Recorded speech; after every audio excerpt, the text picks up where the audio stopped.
Nattie Tee here, your vibrational coach, and today we're going to be talking about keeping your eyes on the prize as it relates to the law of attraction and vibrational coaching. If you wonder what does this have to do with manifesting things from a vibrational standpoint, what happens vibrationally when you keep your eyes on the prize? We're going to be finding all that out very shortly. Make sure that you subscribe and hit the bell notification, like, share, comment, you know the drill.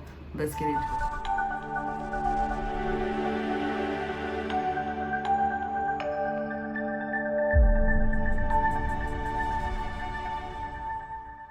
Okay, if you've been over to the Instagram account, or if you're on the Facebook page, you will have seen the post for today. The post for today is about keeping your eyes on the prize, an affirmation to help you keep your eyes on the prize and to remember that what you are keeping your eyes on is going to come forth to you. But what's really happening when we're keeping our eyes on the prize? Because sometimes we keep our eyes on the prize and it doesn't happen. Sometimes it's not going so well. Sometimes it is and sometimes it isn't. And this is the thing, if the law of attraction is in fact, and it is, a law of physics, then there are no accidents, there's no surprises, there's no working sometimes and not working other times. Something's going on here. And even though it might kind of suck to try and take responsibility and go, well, I must be doing something that's not in alignment with what I want, then if you can get past that part, if you can get past that, you can actually take responsibility, actually have the power to change it. And how you do that is by understanding that it's not the eyes that is the issue. You can keep your eyes on the prize. Have you ever made a vision board? I have a vision board. Okay, I actually keep my vision board in my wardrobe. It's lucky it's up at all. Because the truth is, what happens for a lot of us, not all of us, some of us are quite good at it, we've got some momentum, but what happens for most of us is that we see what we want, we think, yes, that's it, but we just see this big gap between us and the thing that we want. And the problem with vision boards, if you put them out in front of you too much, is that you can look at it and think, oh, there's that board full of stuff I don't have. And of course, we know what happens if you're thinking about stuff you don't have. Not only do you not have it, you start to not have some of the stuff that you already have. So keeping your eye on the prize is less about keeping eyes on a prize and more about keeping your focus in the correct direction. What that means is your thoughts. Every time you're having a doubtful thought, every time you're having a worrisome thought, every time you're having a stressful thought, in fact, anytime you are having a thought that causes an emotion anywhere below satisfaction and contentment, you are heading in the exact opposite direction than you mean to on the subject that you are thinking about. And while you are feeling that emotion, you're also heading in the wrong direction for other things in your life. It'll take a little while for the dominoes to fall into other areas of your life, but it does eventually affect other areas in your life if you stay there too long. So what you're really looking at here is keeping your eyes on the prize is actually more about keeping your thoughts positive. And if you can't think positive thought about it, if you can't say anything at all, if you can't say anything good, then don't say anything at all. Well, if you can't think anything good, don't think anything at all. And this is where detachment comes in. A lot of manifestors who are very, very successful at manifesting things will tell you that you have to detach from the outcome. That's really hard. When you really, really, really want this thing, how do you detach from the outcome? How do you stop thinking about it? Especially when you've just put in a special request to the universe to have the thing that you want. It's hard to forget about it sometimes. It's hard to let it go, especially when it's something that's very close to us, something that we deal with every day, like a specific person in our life, or perhaps our money or financial situation, someone from work, our job, our career, things that we have to deal with every single day.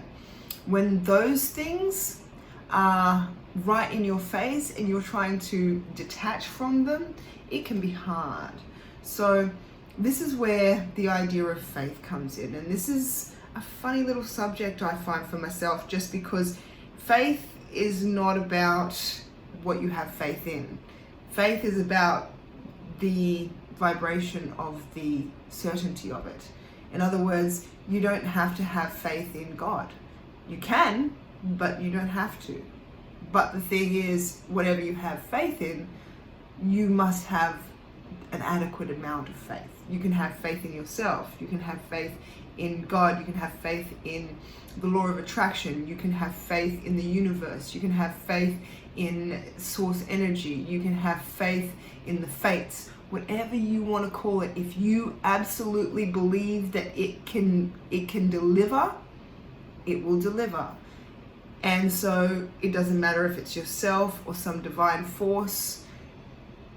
If that faith is strong, you'll be able to detach, which is the hardest part. It's the part that keeps most people away from their dreams. You'll be able to detach, and once you've detached, and honestly let it go. A little while ago, I found a word. I didn't just find it. I'd heard the word before. I knew of the word, but all of a sudden it meant something to me. This is another way to know what's on your path. When things like that happen and all of a sudden something means something to you, it's important to you and your journey. And for me, that word was surrender. Surrender. In other words, stop trying to make stuff happen. Stop trying to shift things around and have some faith. Surrender to what will be. All you have to do, Nat, this is what I'm telling myself, all you have to do is just enjoy right now. If that was your job, to enjoy right now, to do whatever it took right now to feel good. In other words, you can't always do what you want to do physically, so you have to start thinking about where you are in your mind, being present in the moment. We hear about that a lot too. Oh, everyone spiritual is being present in the moment right now. I don't really get it, but it's a trend, so I'll do it. What they're talking about, the reason why they're saying that is because then you're not projecting some worrisome thought about the future, or some anxious thought about the past, or some stress about the present. You're just here in this, here, just whatever you can see. That's all you have to worry about. That's a lot less input than what most people are trying to run through their brain. A lot less input. And when you only have that small amount to think about, not even worry, but to think about, you can assess and deal with it much more easily. So keeping your eyes on the prize is about keeping your thoughts in a positive direction. Don't take it literally. You don't actually have to be looking at the thing that you want 24/7. You can just think thoughts that make you feel good, and eventually they will start to roll over into actions that you want to take. Bango, next thing you know, you've got a manifestation. Well, I hope you've enjoyed today's video. Remember, like, share, subscribe. We're over on YouTube. We Love Light Life. IGTV. Law of Attraction Coach, Nattie Tee. Just changed it. I had to think about it for a minute there. And the Facebook group, Love Light Life. Enjoy your day. I'll see you tomorrow.